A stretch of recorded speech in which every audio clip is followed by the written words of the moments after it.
Assalamualaikum warahmatullahi wabarakatuh. Hai anak-anak, apa kabarnya semuanya? Semoga senantiasa sehat.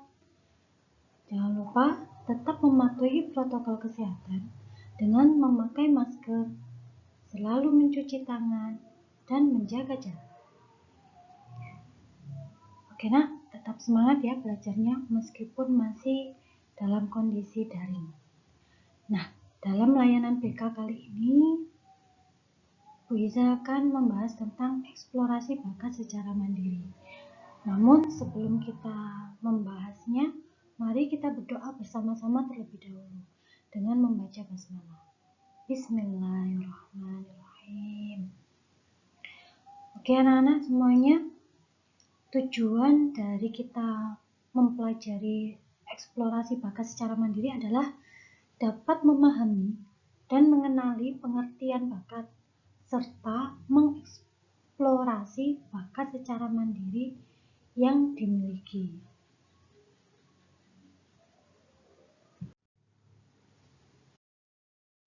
Sebelum kita masuk ke materi, coba Bu Iza akan memberikan ice breaking agar suasananya lebih santai dan lebih nyaman ketika kalian belajar nanti. Oke, apa ice breakingnya? Perhatikan berikut ini. Tebak gambar dan apersepsi. Nah, di sini ada dua gambar, yaitu gambar dua orang yang sedang berdebat. Berapa sih jumlah balok itu? Kata orang yang satunya, yang sebelah kiri mengatakan bahwasanya balok itu jumlahnya 4. Tapi orang yang sebelah kanan mengatakan bukan, 4 dari Hong Kong. Yang benar ini 3. Nah, dua orang ini memiliki pendapat yang berbeda. Sedangkan gambar yang satunya, yaitu ada gambar gajah yang memiliki kaki, agak aneh ini ya. Mungkin ada orang yang melihatnya kaki gajah itu ada 4. Ataukah ada 5 atau bahkan ada 6. Nah, mengapa bisa seperti ini? Ternyata jawaban keduanya itu tidak ada yang salah. Semuanya benar. Karena ini tergantung dari mana mereka melihat benda tersebut. Dari sudut pandang yang bagaimana. Jadi, suatu perbedaan pendapat itu adalah hal yang wajar. Karena dilihat dari mana kita melihat balok tersebut atau permasalahan tersebut. Nah, bagaimana setelah ice breaking yang kita lakukan? Kalian sudah mulai siap untuk masuk ke materi. Oke, apersepsi kali ini yaitu eksplorasi merupakan tahapan alamiah yang harus dilalui oleh siswa. Dengan memberikan kebebasan bereksplorasi, siswa dapat mencoba berbagai macam hal positif. Bakat itu tidak sama dengan kecerdasan. Bakat lebih mengacu pada motorik maupun keterampilan yang ditampilkan anak. Dengan kata lain, bakat bisa terlihat oleh orang lain. Cara yang dilakukan adalah terus-menerus mengasah bakat melalui latihan. Bakat tidak akan berkembang bila tidak ada penguat, sehingga kemudian hilang. Selain bakat, mereka juga mempunyai minat terhadap bidang yang digeluti. Adanya minat juga akan menguatkan bakat tersebut. Jadi bakat dan minat adalah dua hal penting agar kemampuan yang ada pada diri kalian bisa dioptimalkan perkembangannya. Seperti apersepsi yang telah Bu Iza sampaikan tadi, di sini kita akan membahas tentang pengertian dari bakat. Menurut KBBI atau Kamus Besar Bahasa Indonesia, bakat adalah dasar atau kepandaian, sifat, dan pembawaan yang dibawa sejak lahir. Bakat dalam pengertian bahasa atau dalam pengertian yang umum kita pahami adalah kelebihan atau keunggulan alami yang melekat pada diri kita dan menjadi pembeda antara diri kita dengan orang lain.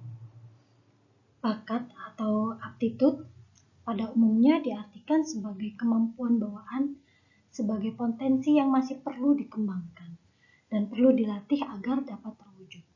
Ini adalah pengertian bakat menurut Utami Munandar. Menurut Little Genius yang pernah diterbitkan oleh majalah Parenting, Little Genius ini menjelaskan bahwasanya bakat manusia itu bisa muncul dalam berbagai bentuk. Apa saja sih bentuknya? Ada banyak sekali. Misalnya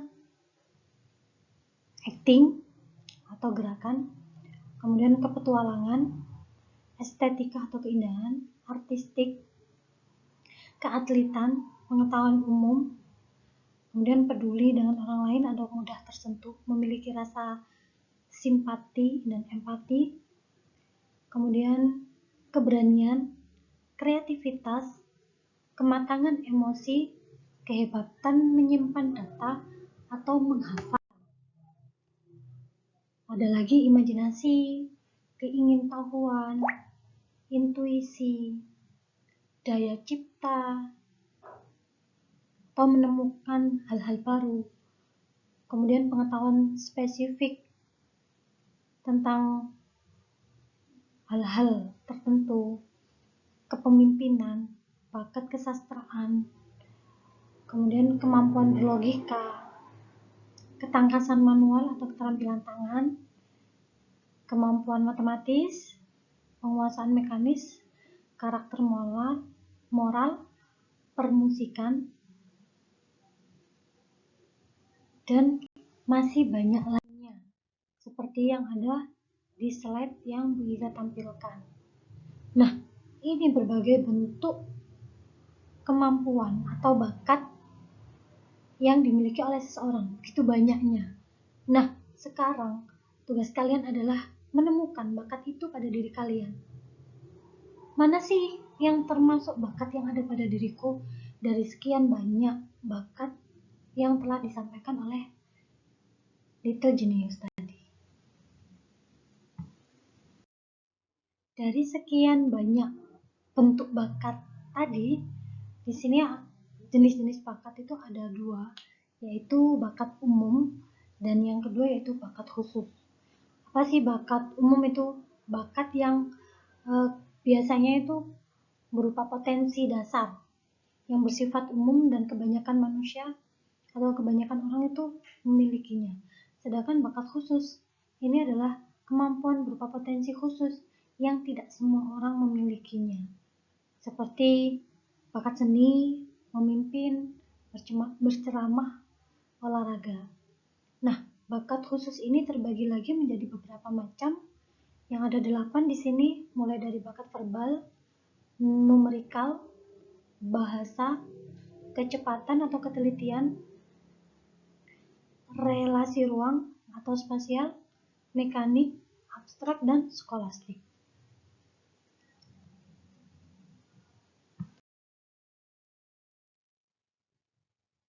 Antara potensial dan aktual, yaitu antara bakat yang kita miliki dan bagaimana mengaktualisasikan atau melakukannya dalam kehidupan sehari-hari sehingga bakat yang kita miliki bisa kita wujudkan. Nah, di sini proses aktualisasi seperti apa saja yang bisa kita lakukan, yaitu ada beberapa. Yang pertama, hasrat sejati atau inner calling. Jadi, temukan keinginan-keinginan yang membuat kita terdorong untuk memilikinya dan melakukannya. Dengan menemukan keinginan-keinginan tersebut, kita akan membuktikan diri. Nah, yang nomor 2 ini, membuktikan diri bahwasanya bakat kita ini bisa kita asah, bisa kita wujudkan dengan menemukan keinginan, kemudian kita melakukannya. tidak hanya sekedar ingin, tapi hanya diam saja, maka bakat itu tidak akan terasah. Kemudian yang ketiga adalah perbandingan positif. Jadi ketika kita punya bakat, ya seharusnya kita juga ada latihan-latihan agar bakat ini bisa optimal, bisa berkembang dengan optimal. Namun jika antara bakat dengan usaha yang kita lakukan ini tidak ada latihan-latihan untuk mengasah bakat, maka tidak akan terjadi proses aktualisasi atau perwujudan bakat yang ada pada dirinya, sehingga sering kita sebut sebagai bakat terpendam.